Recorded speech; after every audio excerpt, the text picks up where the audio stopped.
I got started in this business, like a lot of builders, watching this old house in the 80s.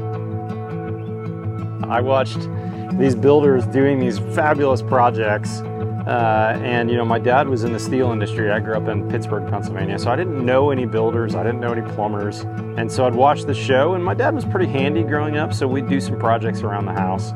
So fast forward another 7 or 8 years, the national mold crisis hit us in 2001, 2002. I was working at that time in the Portland, Oregon market, and right after I moved to that market and started a new job with a new builder, we got sued as a builder for houses that had mold issues.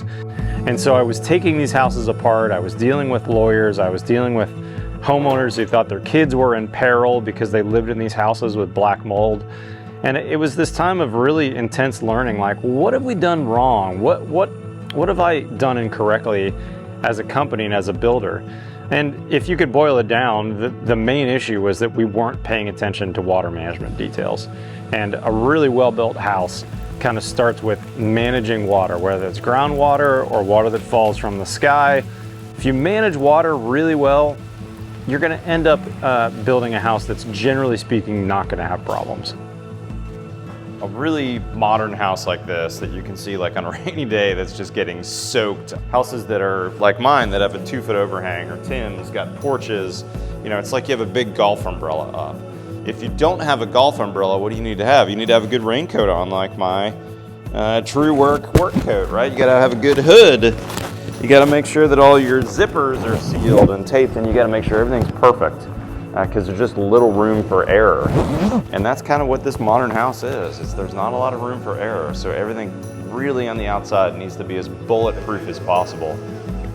That roller system's nice. We've always said that the two things that separate us are our eye for the detail, we call it fine craftsmanship, and a deep understanding of building science. Our mantra really is build better. And once you have the knowledge to build better, then you have the ability to build better.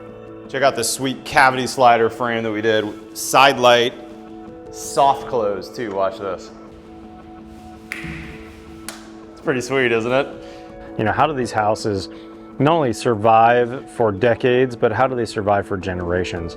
How do we make them resilient so that when the power goes out for a week, like it has twice now in the last 2 years, that my clients don't have any problems, that they're able to survive and be comfortable with their families.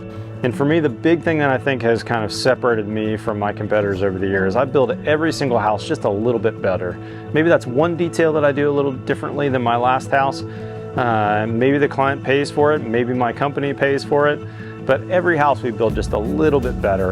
And as a result, we've been in business 18 years.